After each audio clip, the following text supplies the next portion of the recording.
నమస్కారం. దూరదర్శన్ వార్తలకు స్వాగతం. నేను మారాణి. ముందుగా ముఖ్యాంశాలు.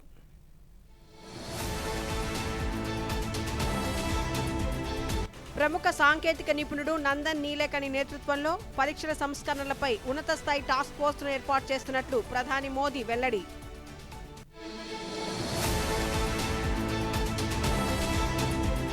సరిహద్దు గ్రామాలే దేశ సౌభాగ్యానికి ప్రగతికి ప్రతిబింబాలన్న ప్రధాని. వికసిత్ వైబ్రెంట్ విలేజ్ ప్రోగ్రాం విజేతలతో సంభాషించిన నరేంద్ర మోదీ.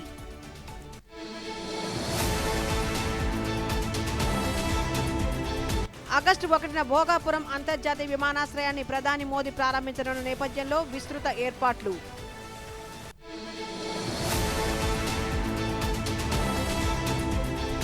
కేంద్ర విద్యాశాఖ మంత్రిగా బాధ్యతలు స్వీకరించిన ప్రహ్లాద్ జోషి.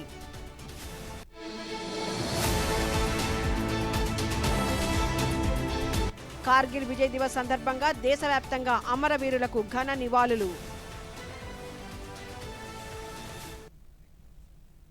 ఇక వివరాలు. ప్రముఖ సాంకేతిక నిపుణుడు నందన్ నీలేకని నేతృత్వంలో పరీక్షల సంస్కరణలపై ఒక ఉన్నత స్థాయి టాస్క్ ఫోర్స్ను ఏర్పాటు చేస్తున్నట్లు ప్రధానమంత్రి నరేంద్ర మోదీ ఈరోజు ప్రకటించారు. ఈ మేరకు ప్రధాని ఒక వీడియో సందేశంలో మాట్లాడుతూ ఈ టాస్క్ ఫోర్స్ పరీక్షా వ్యవస్థను బలోపేతం చేయడంపై దృష్టి సారిస్తుందని తెలిపారు. ఈ టాస్క్ ఫోర్స్ సిఫార్సుల ఆధారంగా భవిష్యత్తు పరీక్షలు నిర్వహించేందుకు విశ్వసనీయతను నిర్ధారించడానికి వీలైనంత త్వరగా అవసరమైన చర్యలు తీసుకుంటామని తెలిపారు. దేశ పరీక్షా వ్యవస్థ విశ్వసనీయంగా, పారదర్శకంగా ఉండాలని, సాంకేతికతను గరిష్ట స్థాయిలో ఉపయోగించుకోవాలని ప్రధానమంత్రి పేర్కొన్నారు. పరీక్షలకు సంబంధించిన అవకతవకలను ఎదుర్కోవడానికి కఠినమైన నిబంధనలతో కూడిన ఒక కొత్త చట్టాన్ని రేపు పార్లమెంట్లో ప్రవేశపెట్టే దిశగా ప్రభుత్వం ముందుకు వెళ్తోందని తెలిపారు. పోటీ పరీక్షల సమగ్రతను కాపాడటానికి, లక్షలాది మంది విద్యార్థుల భవిష్యత్తును పరిరక్షించడానికి ప్రభుత్వం కట్టుబడి ఉందని ప్రధానమంత్రి పునరుద్ఘాటించారు. हम कल पार्लियामेंट के अंदर भी कठोर कानूनों के प्रावधान के साथ नया कानून बनाने की दिशा में भी आगे बढ़ रहे हैं, लेकिन हमें भविष्य के लिए सोचना है. हमारी परीक्षा पद्धति विश्वस्त हो, हमारी परीक्षा पद्धति ट्रांसपेरेंट हो, हमारी परीक्षा पद्धति में सबसे ज्यादा अब टेक्नोलॉजी का उपयोग हो. इन सारी बातों को ध्यान में रखते हुए विश्व प्रसिद्ध टेक्नोलॉजी एक्सपर्ट श्रीमान नंदन नीलेकनी जी के नेतृत्व में एक हाई पावर टास्क फोर्स बनाने का निर्णय किया है, जो एग्जामिनेशन रिफॉर्म की तरफ फोकस करेगा और जल्द से जल्द आने वाली परीक्षाओं की विश्वसनीयता को सुनिश्चित करने का काम इसके रिपोर्ट के आधार पर कर दिया जाएगा. बहुत बहुत धन्यवाद. వికసిత్ భారత్ నిర్మాణంలో దేశ యువత కీలక పాత్ర పోషిస్తున్నారని ప్రధానమంత్రి నరేంద్ర మోదీ పేర్కొన్నారు.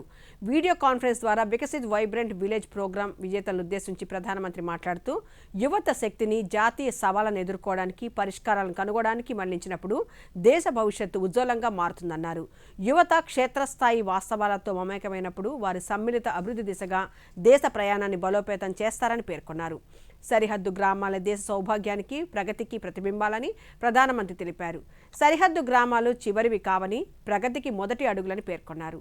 దేశ యువత, ముఖ్యంగా యువతులలో పెరుగుతున్న ఆత్మవిశ్వాసాన్ని, సాధికారతను ప్రతిబింబిస్తుందని ప్రధానమంత్రి మోదీ పేర్కొన్నారు. और मजबूती देता है. सीमावर्ती गांवों के लोगों की देशभक्ति कभी भी रत्ती भर भी कमजोर नहीं पड़ी. साथियों, हमारी सरकार ने इन सीमावर्ती गांवों को देश का प्रथम गांव माना. बेटियां स्कूल कॉलेज जाती हैं, अच्छी पढ़ाई और अच्छी कमाई का माहौल भी बन रहा है, और वाइब्रेंट विलेज प्रोग्राम सीमावर्ती गांवों के इस विकास को और गति दे रहा है. साथियों, विकसित वाइब्रेंट विलेज की ये यात्रा सबको जोड़ने और सबसे जुड़ने का ही एक सशक्त माध्यम है. भारत का युवा जितना ज्यादा भारत के सीमावर्ती गांवों को जानेगा, उतना ही वो भारत को सरलता से जानेगा, वो भारत के कोने कोने के साथ सरलता से जुड़ेगा, और ये प्रयास नई मजबूती का कारण बनेंगे.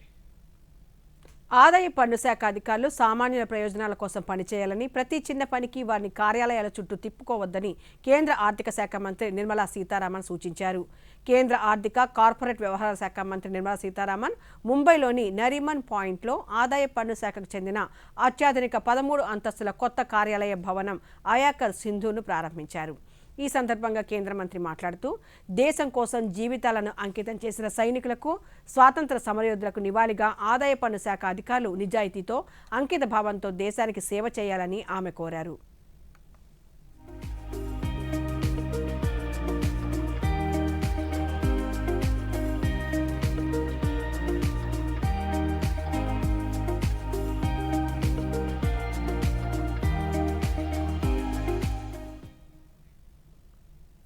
భారత రాజ్యాంగ అధిపతిగా, త్రివిధ దళాల సర్వ సైన్యాధ్యక్షురాలిగా రాష్ట్రపతి ద్రౌపది ముర్ము 4 సంవత్సరాల పదవీ కాలాన్ని పూర్తి చేసుకున్నారు.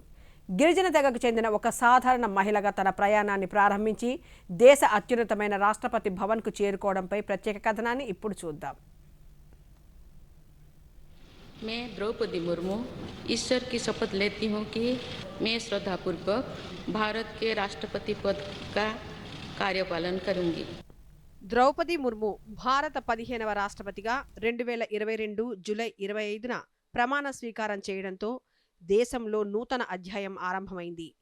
భారతదేశ అత్యున్నత రాజ్యాంగ పీఠాన్ని అధిరోహించిన మొట్టమొదటి గిరిజన పౌరురాలిగా, అలాగే ప్రతిభా పాటిల్ తర్వాత ఈ ఘనత సాధించిన 2వ మహిళగా ఆమె చరిత్ర సృష్టించారు. ఒడిశాలోని మయూర్భంజ్ జిల్లా ఉపర్బేడా అనే మారుమూల గ్రామంలో సంతాల గిరిజన కుటుంబంలో 1958 జూన్ 20న జన్మించిన ఆమె ప్రయాణం ఎన్నో సవాళ్లతో సాగింది. పేదరికం, సామాజిక ఇబ్బందులు ఎదురైనప్పటికీ ద్రౌపది ముర్ము పట్టుదలతో చదువుకొని తన గ్రామం నుంచి విశ్వవిద్యాలయ పట్టా BA డిగ్రీ పొందిన తొలి మహిళగా నిలిచారు. 2007లో ఒడిశా శాసనసభ నుండి పండిట్ నీలకంఠ దాస్ ఉత్తమ శాసనసభ్యురాలి అవార్డును అందుకున్నారు. ఆ తర్వాత జార్ఖండ్ రాష్ట్రానికి తొలి గిరిజన మహిళా గవర్నర్గా అత్యంత సుదీర్ఘకాలం 6 సంవత్సరాల 55 రోజులు సమర్థవంతంగా సేవలందించారు. రాష్ట్రపతి బాధ్యత స్వీకరించిన తర్వాత ఆమె రాష్ట్రపతి భవన్ను సామాన్య ప్రజలకు, ముఖ్యంగా చిన్నారులకు, దివ్యాంగులకు, దేశీయ చేతివృత్తుల కళాకారులకు అందుబాటులోకి తెచ్చారు. భారతీయ సాంప్రదాయ కళలు, జానపద సంగీతం, వస్త్ర సంస్కృతికి జాతీయ, అంతర్జాతీయ వేదికలపై పెద్దపీట వేశారు.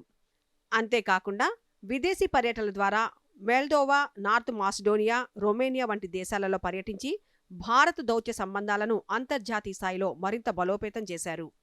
వ్యక్తిగత జీవితంలో ఎన్ని ఆటంకాలు ఎదురైనా దేశ నిర్మాణంలో నిరంతరం శ్రమిస్తున్న ద్రౌపది ముర్ము ప్రస్థానం వికసిత్ భారత్ సాధనలో నవభారత నారీ శక్తికి అద్భుతమైన దిక్సూచిగా నిలిచారు. ప్రహ్లాద్ జోషి ఈరోజు న్యూఢిల్లీలోని కర్తవ్య భవన్లో కేంద్ర విద్యాశాఖ మంత్రిగా బాధ్యతలు స్వీకరించారు. మంత్రిత్వ శాఖ సమీక్ష సమావేశానికి అధ్యక్షత వహించి వివిధ పథకాలు, ఇతర కార్యక్రమాల అమలును సమీక్షించారు. కేంద్ర విద్యాశాఖ సహాయ మంత్రితో సహా విద్యా మంత్రిత్వ శాఖకు చెందిన 2 విభాగాల కార్యదర్శులు, ఇతర ఉన్నతాధికారులు పాల్గొన్నారు. అనంతరం కేంద్ర మంత్రి మాట్లాడుతూ, మంత్రిత్వ శాఖ పనితీరు, విధానాలు, కొనసాగుతున్న కార్యక్రమాలపై సమగ్ర అవగాహన పొందేందుకు ప్రస్తుతం సమీక్షా సమావేశం నిర్వహిస్తున్నట్లు తెలిపారు. प्रधानमंत्री जी ने पूरा विश्वास रख के मुझे ये जिम्मेदारी सौंपा है. मैं कल कर्नाटक में था, रात को इधर पहुंच के मैं आज सुबह इधर आके चार्ज लिया हूँ, कार्यभार संभाला हूँ. पूरा डिटेल्स जो भी इधर अभी हमको देखना है, निर्णय लेना है, इस सब के बारे में इंफॉर्मेशन लेने का और पूरा मिनिस्ट्री समझने का कोशिश मैंने किया हूँ. मुझे विषय नया है, पूरा समझने के बाद डिटेल में आपसे बात करूँगा. मैंने आज चार्ज लिया हूँ और सीनियर ऑफिसर्स पे डिटेल में बातचीत करने का कोशिश किया. కార్గిల్ విజయ్ దివస్ సందర్భంగా దేశం కోసం ప్రాణాలు అర్పించిన అమరవీరులకు భారతీయ జనతా పార్టీ రాష్ట్ర అధ్యక్షులు PVN మాధవ్ ఈరోజు ఘన నివాళులర్పించారు. విజయవాడలో భారతీయ జనతా పార్టీ కిసాన్ మోర్చా రాష్ట్ర కార్యవర్గ సమావేశంలో మాధవ్ మాట్లాడుతూ, కార్గిల్ యుద్ధంలో భారత సైనికులు ప్రదర్శించిన అపార ధైర్య సాహసాలు, త్యాగ స్ఫూర్తి దేశానికి చిరస్మరణీయమని పేర్కొన్నారు. లాల్ బహదూర్ శాస్త్రి ఇచ్చిన జై జవాన్ జై కిసాన్ నినాదాన్ని స్మరించుకుంటూ, దేశ సరిహద్దులను సైనికుడు కాపాడితే దేశ ఆహార భద్రతను రైతు కాపాడుతున్నాడని, రైతు కూడా దేశానికి మరో సైనికుడేనని పేర్కొన్నారు. మన సైనికులు వీరోచిత పోరాటం కారణంగా 1999లో ప్రపంచంలో ఎవరూ చేయని విధంగా కేవలం గుండె ధైర్యంతో, ఆత్మస్థైర్యంతో, వాళ్ళ యొక్క బుద్ధి బలంతో సాధించిన విజయం కార్గిల్ విజయం. ప్రపంచంలో ఏ విజయాలకి ఇది సరిపోదు. ప్రపంచంలో అనేక యుద్ధాలు మొదటి ప్రపంచ యుద్ధం, రెండో ప్రపంచ యుద్ధం, దానికి ముందు అనేక యుద్ధాలు జరిగాయి. కానీ ఈ యుద్ధానికి ఆ ప్రత్యేకత. ఎందుకు కార్గిల్ విజయ్ దివస్ చేస్తామంటే, పైన శత్రువు, కింద కొండ కింద అంటే 4000 అడుగుల పైన శత్రువు ఉంటే కింద నుంచి మనం పైకెళ్ళి ఆ శత్రువుని తుడముట్టించే ప్రయత్నం చేయాలి. అల్లూరి సీతారామరాజు అంతర్జాతీయ విమానాశ్రయ ప్రారంభంతో ఉత్తరాంధ్ర ప్రజల దశాబ్దాల కల నెరవేరుతోందని, ఈ ప్రాంతంలో పారిశ్రామిక విప్లవానికి, సమగ్ర అభివృద్ధికి దోహదపడుతుందని శ్రీకాకుళం జిల్లా కలెక్టర్ స్వప్నికల్ దినకర్ పుడ్కర్ పేర్కొన్నారు. ఉత్తరాంధ్ర కళలకు రెక్కలు కర్టెన్ రైజర్ కార్యక్రమంలో భాగంగా పైడి భీమవరంలో నిర్వహించిన ప్రత్యేక సదస్సులో కలెక్టర్ మాట్లాడుతూ, విమానాశ్రయంలో రవాణా సౌకర్యాలు, వ్యాపార అవకాశాలను విప్లవాత్మకంగా మార్చనుందని తెలిపారు. మీ సరుకులు ఎవరో ఒకరు కొంటారు కదా, ఎయిర్పోర్ట్ నుంచి దిగి డైరెక్ట్గా అరగంటకి మీ దగ్గర రావాలి. అది సో కాబట్టి ఎయిర్పోర్ట్ రావడం వల్ల మీ అందరికీ బాగా జరుగుతుంది. దీంతోపాటు మన శ్రీకాకుళం జిల్లాలో ఈ పైడిపురం రణస్థలం ఏరియా కూడా ఒక ఇంపార్టెంట్ పార్ట్ కాబట్టి ఇక్కడ కూడా ఓవరాల్ డెవలప్మెంట్ జరగడానికి అవకాశం ఉంది. ఆ అవకాశం మనం తీసుకోవాలి. ఇప్పుడు 17 రోజు నుంచి అక్కడ విమానం అంటే ఏరోప్లేన్ దిగడం స్టార్ట్ అవుతుంది. ఆ ఇండస్ట్రీస్ ముందుగా మన దగ్గర రావాలి. అది మీరు అందరూ ఆలోచించాలి.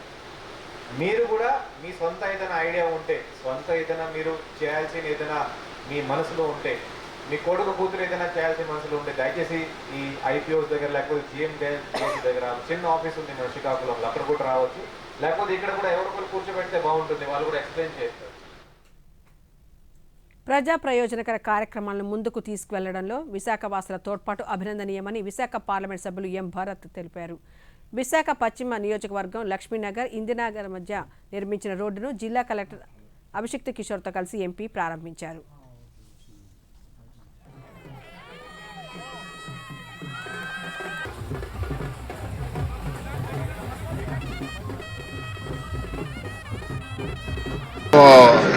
అనుకుంటున్నా ఈ రోడ్డు గురించి మనం ఏదో చేయాలి అని. 8 నెలల్లో అంటే కంకణం పట్టుకుని చేయాలని చంద్రబాబు గారు, కమిషనర్ గారు చాలా ప్రొయాక్టివ్గా దీన్ని మేనేజ్ చేసి పూర్తి చేయడం అభినందిస్తున్నాను టీం అందరినీ. అండ్ ఆయన అన్నట్టు 99 భవనాలు కూడా వాళ్ళు అక్కడ డిస్టర్బ్ చేయాల్సి వచ్చింది కాబట్టి వాళ్ళు ఎవరైతే అక్కడ రెసిడెంట్స్ ఉన్నారో వాళ్ళందరినీ అప్రిషియేట్ చేస్తున్నారు. Thank you me support first. ఈ ఒక రోడే కాదు, ఇప్పుడు అక్కడ గోపాలపట్నం నుంచి సింహాచలంకి వెళ్ళే దారిలో కూడా కొన్ని బిట్లు మిగిలిపోతే అది కూడా పూర్తి చేస్తే అది కూడా 4 లేన్ రోడ్ పూర్తవుతుంది. అన్నీ ఎందుకు ఇంపార్టెంట్ అంటే ముందుగా మనకి రోడ్స్ కనెక్టివిటీ అందరికీ బాగుంటుంది. కొత్తగా ఇప్పుడు ఏంటి అంటే ఎయిర్పోర్ట్. సో ఎయిర్పోర్ట్కి ప్రతి రోడ్డు ఏదైతే కనెక్ట్ అవుతుందో మనం ఓపెన్ అప్ చేయాలి. ఆగస్టు 1న ప్రధానమంత్రి నరేంద్ర మోదీ విజయనగరం జిల్లా భోగాపురంలోని అల్లూరి సీతారామరాజు అంతర్జాతీయ విమానాశ్రయాన్ని ప్రారంభించనున్న నేపథ్యంలో ఏర్పాట్లను రాష్ట్ర మంత్రులు వంగలపూడి అనిత, జనార్దన్ రెడ్డి, కొండపల్లి శ్రీనివాస్, గుమ్మిడి సంధ్యారాణి సమీక్షించారు. ఈ సందర్భంగా మంత్రులు మాట్లాడుతూ 13,000 మంది బాలికలతో అరకు థింసా గిరిజన నృత్యం ద్వారా ఘన స్వాగతం పలికేందుకు ఏర్పాట్లు చేస్తున్నామని తెలిపారు.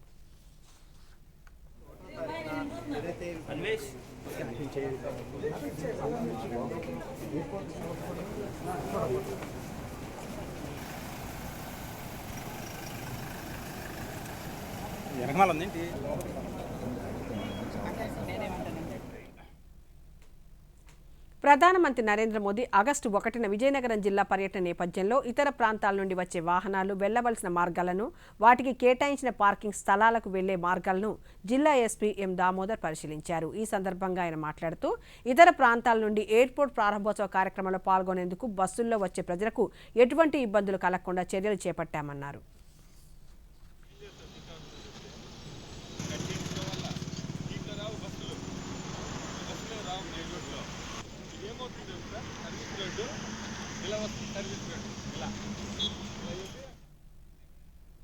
ఇప్పుడు కాసేపు విరామం.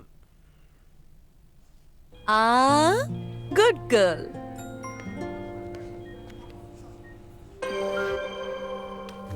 సాలరీ పడిందా? మరిప్పుడు కొత్త కమ్మలా? కాదు, ముందుగా పొదుపు, ముందుగా కమ్మలు. ఇదిగోండి, ప్రతి నెలా కొంత పొదుపు చేయండి, కొంత పెట్టుబడి పెట్టండి, ఇంకొంత ఎమర్జెన్సీ కోసం దాచుకోండి. దీనివల్ల టెన్షన్ ఫ్రీగా ఉంటారు. మరి ఆ కమ్మలు వెళ్తావా లేదా? ఇంజెక్షన్ ఇవ్వనా? ఆర్బీఐ అంటోంది, పొదుపు చేసే వనిత సాధిస్తుంది ఘనత. తిరిగి వార్తల్లోకి స్వాగతం. వర్షపు నీటిని ఒడిసిపట్టే క్యాచ్ ది రైన్ ఉద్యమం దేశవ్యాప్తంగా జరుగుతోందని, దీనివల్ల భూగర్భ జలాలు పెరుగుతున్నాయని ప్రధానమంత్రి నరేంద్ర మోదీ పేర్కొన్నారు. రాష్ట్రంలోని నంద్యాల జిల్లాలో జరుగుతున్న అమృత్ సరోవర్ ఉద్యమాన్ని ప్రధానమంత్రి నరేంద్ర మోదీ ప్రత్యేకంగా ప్రస్తావించారు. నంద్యాల జిల్లాలోని అన్ని గ్రామ పంచాయతీలు ఈ ఉద్యమంలో పాలు పంచుకున్నాయన్నారు. చెరువులను తిరిగి వినియోగంలోకి తీసుకువచ్చారని తెలిపారు. అలాగే విజయనగరం జిల్లాలోనూ క్యాచ్ ది రైన్ ఉద్యమం ఉత్సాహభరితంగా జరుగుతోందని ప్రధానమంత్రి కొనియాడారు. पानी को वहीं सहेजिए, इसलिए 4 जुलाई से देश भर में एक विशेष अभियान भी चलाया जा रहा है. इसके तहत बारिश के पानी के संचयन, ग्राउंड वाटर रिचार्ज, पुराने जल स्रोतों के पुनर्जीवन और वृक्षारोपण को नई गति दी जा रही है. साथियों, मध्य प्रदेश के सीधी जिले में करीब 1,500 तालाब बनाए गए हैं. नरसिंहपुर में अमृत सरोवरों को संवारा गया है. महाराष्ट्र के नासिक में बड़ी मात्रा में पानी सहेजने की क्षमता विकसित हुई है. आंध्र प्रदेश के नंदयाल में सभी ग्राम पंचायतें इस अभियान से जुड़ी हैं और पुराने तालाबों को फिर से उपयोगी बनाया गया है. हमारे शहर भी पीछे नहीं है. छत्तीसगढ़ के कोरबा, उड़ीसा के भुवनेश्वर और आंध्र प्रदेश के विजयनगरम इस अभियान के उत्साहजनक परिणाम दिखाई दे रहे हैं. आइए हम भी अपने आसपास किसी एक तालाब, कुएं या విజయనగర జిల్లా భోగాపురంలోని అల్లూరి సీతారామరాజు అంతర్జాతీయ విమానాశ్రయాన్ని ఆగస్టు 1న ప్రధానమంత్రి నరేంద్ర మోదీ ప్రారంభించనున్న సందర్భంగా ముగ్గుల పోటీలు నిర్వహిస్తున్నట్లు జిల్లా నైపుణ్యాభివృద్ధి అధికారి సాయి కుమార్ తెలిపారు. జిల్లాలో స్థానిక 7 రోడ్ల జంక్షన్ వద్ద ఎన్టీఆర్ మున్సిపల్ స్టేడియం ప్రాంగణంలో, అరసవెల్లి సూర్యనారాయణ స్వామివారి ఆలయ ప్రాంగణంలో వివిధ రకాల ముగ్గుల పోటీలను నిర్వహించారు. వైజయంతి ఉత్సవ వేదికలో విమానాశ్రయం చిత్రాలతో లేజర్ షో నిర్వహించారు.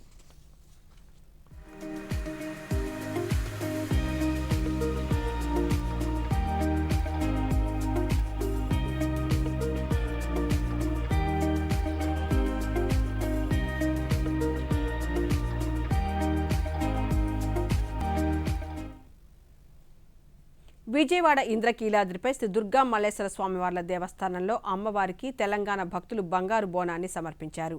ఆషాఢమాసం సందర్భంగా హైదరాబాద్ ఉమ్మడి దేవాలయాల ఊరేగింపు కమిటీ ఆధ్వర్యంలో ప్రతి ఏటా దుర్గమ్మకు బోనం సమర్పించడం ఆనవాయితీగా వస్తోంది. ఇందులో భాగంగా ఈరోజు జమ్మిదొడ్డి నుంచి మేళతాళాలు, కోలాటాలు, విచిత్ర వేషాలు, పోతురాజుల విన్యాసాల నడుమ ఊరేగింపుగా తెలంగాణ భక్త బృందం బోనాన్ని అమ్మవారికి సమర్పించింది.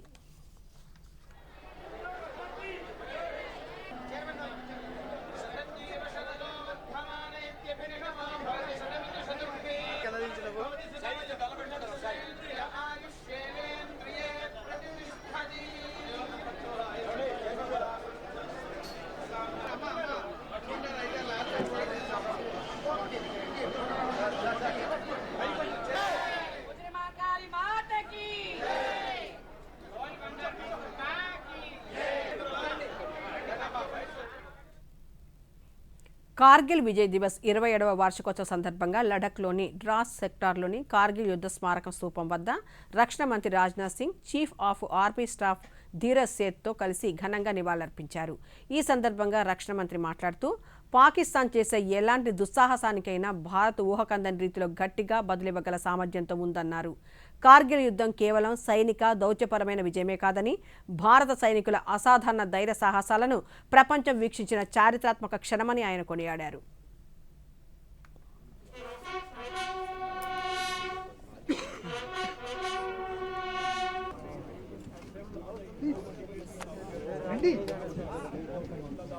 और कारगिल ने हमें दिखाया है कि जब देश पर संकट आया तो जाति, धर्म, क्षेत्र और भाषा की सारी दीवारें अपने आप ढह गई. यह भावना, यह एकता हमारी सबसे बड़ी ताकत है. साथियों, मैं सरकार की तरफ से यह आश्वस्त करना चाहता हूं कि भारत के सैनिकों का कल्याण और हमारे राष्ट्र की सुरक्षा हमारी सबसे पहली ये प्राथमिकता है कि केंद्र सरकार की है पॉलिटिकल विल पावर, राजनीतिक इच्छा शक्ति में कोई कमी न है, न भविष्य में कोई कमी आने पाएगी। सरकार पूरी तन्मयता से ఉత్తరప్రదేశ్లోని చందౌలీలో మాజీ సైనికులు సాధారణ ప్రజలు కార్గిల్ విజయ్ దినోత్సవాన్ని జరుపుకున్నారు. ఈ సందర్భంగా త్రివర్ణ పతాకంతో ఊరేగింపు నిర్వహించారు. చందౌలీలోని పండిట్ దీన్ దయాల్ నగర్లో పర్యటించి దేశభక్తి నినాదాలు చేశారు. ఈ ర్యాలీలో సాధారణ ప్రజలలో కూడా గణనీయమైన ఉత్సాహం కనిపించింది.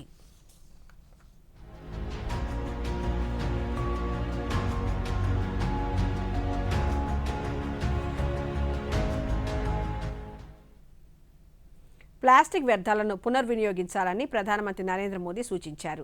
బీహార్లోని సీతామఢీలో చెత్తను రీసైక్లింగ్ చేసి దానితో ఆకర్షణీయమైన బల్లలను రూపొందిస్తున్న అంశాన్ని ప్రధానమంత్రి మన్ కీ బాత్లో ప్రస్తావించారు. వీటిని పాఠశాలల్లో, పార్కుల్లోనూ, ప్రజలకు అవసరమైన ప్రాంతాలలోనూ వేస్తున్నారని, దీనివల్ల ప్రజలలో పర్యావరణ పరిరక్షణ పట్ల అప్రమత్తత పెరుగుతోందని ప్రధానమంత్రి పేర్కొన్నారు. कई वर्षों तक प्रकृति को नुकसान पहुंचाता रहता है, इसलिए प्लास्टिक का सही निस्तारण बहुत जरूरी है।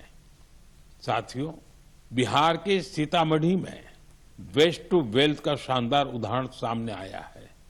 यहां कचरे की रिसाइकलिंग कर उससे आकर्षक बेंच बनाई जा रही है। एक बेंच तैयार होने में करीब 40 किलो सिंगल यूज प्लास्टिक खप जाती है। यह मजबूत, टिकाऊ और आरामदायक होने के साथ साथ इको फ्रेंडली भी होती है। इसे सरकारी स्कूलों, पार्कों और सार्वजनिक स्थलों पर लगाया जाता है। इसके जरिए लोगों में पर्यावरण संरक्षण को लेकर जागरूकता भी बढ़ रही है। इस प्रयास में स्थानीय इकाई के साथ ही जिला प्रशासन की महत्वपूर्ण भूमिका है। इससे स्थानीय स्तर पर रोजगार के अवसर भी पैदा हो रहे हैं। सीतामढ़ी का यह प्रयास हमें बताता है कि रिड्यूस, కటక్ నుండి సోబ్జే వరకు హస్తకళ ఒక అద్భుతమైన సాంస్కృతిక వారధిని నిర్మిస్తుంది. ఉత్తర మాసిడోనియాలోని ఓల్డ్ బజార్లో శతాబ్దాల నాటి వెండి ఫిలిగ్రీ సంప్రదాయం ఒడిశా ప్రఖ్యాత తారకాసి కళను దగ్గరగా పోలి ఉంటుంది. ఈ తారకాసి అనేది అత్యంత సూక్ష్మమైన వెండి తీగలతో చేసే అద్భుతమైన ఫిలిగ్రీ హస్తకళ.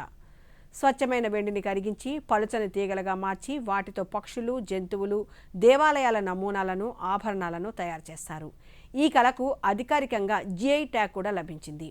వారసత్వం, కళాత్మకత, క్లిష్టమైన హస్తకళ సరిహద్దులను ఎలా అధిగమిస్తాయో ఇది చూపిస్తుంది.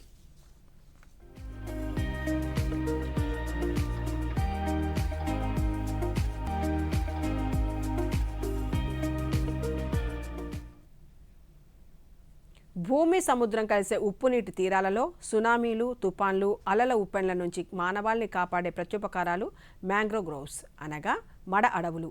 ఈ పర్యావరణ సమతుల్యతపై ప్రపంచవ్యాప్తంగా అవగాహన పెంచడం కోసం యునెస్కో ఆధ్వర్యంలో ప్రతి ఏడాది జూలై 26వ తేదీన అంతర్జాతీయ మడ అడవుల దినోత్సవంగా జరుపుకుంటున్నాం. ఈ మడ అడవులపై ప్రత్యేక కథనాన్ని ఇప్పుడు చూద్దాం. ప్రపంచ ఉష్ణమండల అడవులలో మడ అడవులు కేవలం 1% కంటే తక్కువగానే ఉన్నప్పటికీ అవి అందించే పర్యావరణ సేవలు అమూల్యమైనవి. ప్రపంచవ్యాప్తంగా తీర ప్రాంతాల్లో నివసించే దాదాపు 2.4 బిలియన్ల ప్రజలకు ఇవి సహజ రక్షణ కవచంగా పనిచేస్తున్నాయి. వినాశకరమైన సముద్ర తుఫాన్లు, తీరకోత వరదల నుంచి గ్రామాలను ఇవి కాపాడుతున్నాయి. కేవలం తీరాన్ని కాపాడటమే కాకుండా కార్బన్ ఉద్గారాలను పీల్చుకోవడంలో, నీటిని శుద్ధి చేయడంలో, 1500కు పైగా జీవజాతులకు, చిన్న చేపలకు సురక్షితమైన ప్రసవ వేదికగా ఈ మడ అడవులు జీవనాధారాన్ని అందిస్తున్నాయి. దేశ మడ అడవుల విస్తీర్ణం ప్రస్తుతం దాదాపు 5000 చదరపు కిలోమీటర్లకు చేరుకుంది. ప్రభుత్వ చర్యలు, ఖచ్చితమైన బఫర్ జోన్ నిబంధనల వలన 2013 నుంచి 2023 మధ్య కాలంలో దేశంలో దాదాపు 360 చదరపు కిలోమీటర్లకు పైగా మడ అడవులు పెరిగాయని, అత్యధికంగా పశ్చిమ బెంగాల్ 42%కి పైగా మడ అడవులను కలిగి ఉండగా ఆ తర్వాతి స్థానాల్లో గుజరాత్, అండమాన్ నికోబార్ దీవులు నిలిచాయని అధికారులు తెలిపారు. తీర ప్రాంత నివాస స్థలాలను పునరుద్ధరించడం, స్థానికులకు ఆదాయ మార్గాలను చూపడమే లక్ష్యంగా కేంద్ర ప్రభుత్వం 2023లో ప్రవేశపెట్టిన mangrove initiative for shoreline habitats and tangible incomes MISHTI పథకం కింద దేశంలోని 9 రాష్ట్రాలు, 4 కేంద్రపాలిత ప్రాంతాలలో మడ అడవుల పెంపకాన్ని ముమ్మరం చేశారు. ముఖ్యంగా ఆంధ్రప్రదేశ్, మహారాష్ట్ర, ఒడిశా వంటి రాష్ట్రాలలో స్థానిక ప్రజలు, స్వచ్ఛంద సంస్థల భాగస్వామ్యంతో వేలాది హెక్టార్లలో కొత్తగా మడ మొక్కలను నాటుతూ తీర ప్రాంతాలకు సరికొత్త రక్షణ గోడలను నిర్మిస్తున్నారు. సముద్రాన్ని, భూమిని అనుసంధానిస్తూ ప్రకృతి ఇచ్చిన గొప్ప వరం ఈ మడ అడవులు. వాతావరణ మార్పులతో తుఫాన్ల తీవ్రత పెరుగుతున్న నేటి కాలంలో మిస్టీ వంటి జాతీయ మిషన్ల ద్వారా మడ అడవులను రక్షించుకోవడం అత్యంత కీలకంగా నిలిచాయి. లద్దాఖ్ సంస్కృతికి, హిమాలయాల బౌద్ధ ధర్మ సంప్రదాయాలకు నిలయమైన లేహ్ ప్రాంతంలో తక్తోక్ తెషు ఉత్సవాలు భక్తి శ్రద్ధలతో ప్రారంభమయ్యాయి. తక్తోక్ అనగా లద్దాఖీ భాషలో రాతి పైకప్పు అని అర్థం. ఈ ఉత్సవాల్లో అత్యంత ఆకర్షణీయమైన ఘట్టం సన్యాసులు ప్రదర్శించే పవిత్రమైన చామ్ నృత్యం. రంగురంగుల రాక్షస దేవతల ముసుగులు ధరించి బౌద్ధ వాయిద్యాల శబ్దాల నడుమ చేసే ఈ నృత్యం చెడుపై మంచి సాధించిన విజయానికి సంకేతంగా నిలుస్తుందని భక్తుల నమ్మకం. 2 రోజుల పాటు సాగే ఈ ఉత్సవాల్లో భాగంగా దేశ విదేశాల నుంచి వందలాది మంది భక్తులు ప్రత్యేక పూజల్లో పాల్గొంటున్నారు.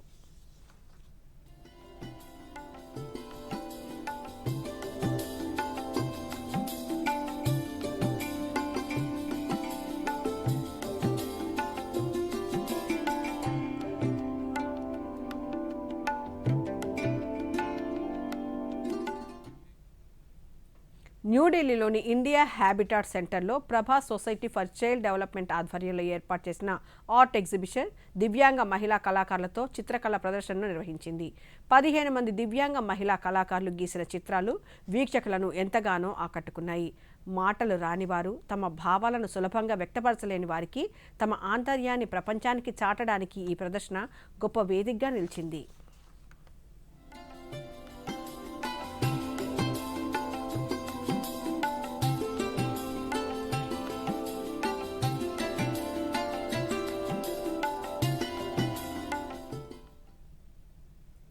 దేశంలోని పోటీ పరీక్షల పేపర్ లీకేజీలపై కేంద్ర ప్రభుత్వం పలు కీలక నిర్ణయాలు తీసుకుంది. Public examination prevention of unfair means act 2024కి కేంద్ర కేబినెట్ పలు కీలక సవరణలకు ఆమోదం తెలిపింది. పేపర్ లీకేజీలు, మాల్ ప్రాక్టీసులకు పాల్పడే వారికి ఏకంగా 10 ఏళ్ల వరకు జైలు శిక్షతో పాటు 10 కోట్ల రూపాయల వరకు జరిమానా విధించనున్నారు. ఈ కేసుల్లో వేగవంతమైన విచారణ, సత్వర శిక్షలు పడేలా చూసేందుకు ప్రత్యేక ఫాస్ట్ ట్రాక్ కోర్టులను అందుబాటులోకి తీసుకురానున్నారు.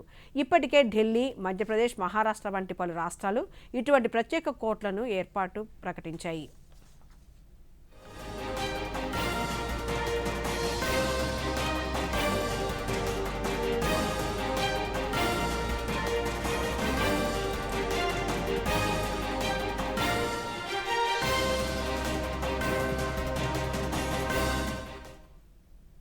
రెండు 2026 కామన్వెల్త్ క్రీడల్లో పురుషుల హెవీ వెయిట్ విభాగంలో పోటీ పడిన భారత పారా పవర్ లిఫ్టర్ జెండూ కుమార్ కాంస్య పతకం సాధించి ఈ క్రీడల్లో భారత్కు మొదటి పతకాన్ని అందించారు. బీహార్లోని ఒక సాధారణ పేద కుటుంబం నుంచి వచ్చిన జెండూ కుమార్ అనేక ఆర్థిక, శారీరక ప్రతికూలతను జయించి అంతర్జాతీయ స్థాయి వేదికపై భారతదేశ త్రివర్ణ పతాకాన్ని ఎగరవేశారు.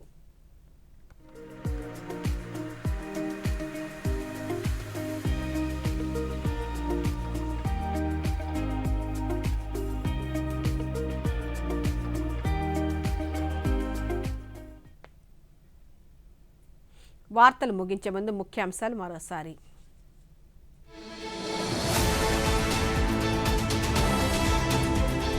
ప్రముఖ సాంకేతిక నిపుణుడు నందన్ నీలేకని నేతృత్వంలో పరీక్షల సంస్కరణలపై ఉన్నత స్థాయి టాస్క్ ఫోర్స్ను ఏర్పాటు చేస్తున్నట్లు ప్రధాని మోదీ వెల్లడి.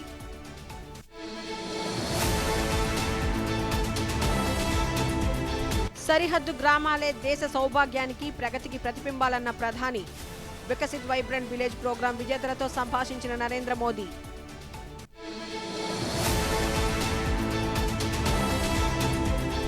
ఆగస్టు 1న భోగాపురం అంతర్జాతీయ విమానాశ్రయాన్ని ప్రధాని మోదీ ప్రారంభించనున్న నేపథ్యంలో విస్తృత ఏర్పాట్లు.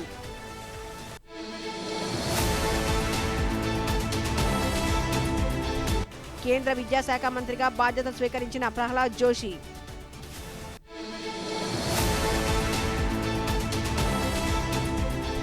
కార్గిల్ విజయ్ దివస్ సందర్భంగా దేశవ్యాప్తంగా అమరవీరులకు ఘన నివాళులు. ఈ వార్తలు ఇంతటితో సమాప్తం. నమస్కారం.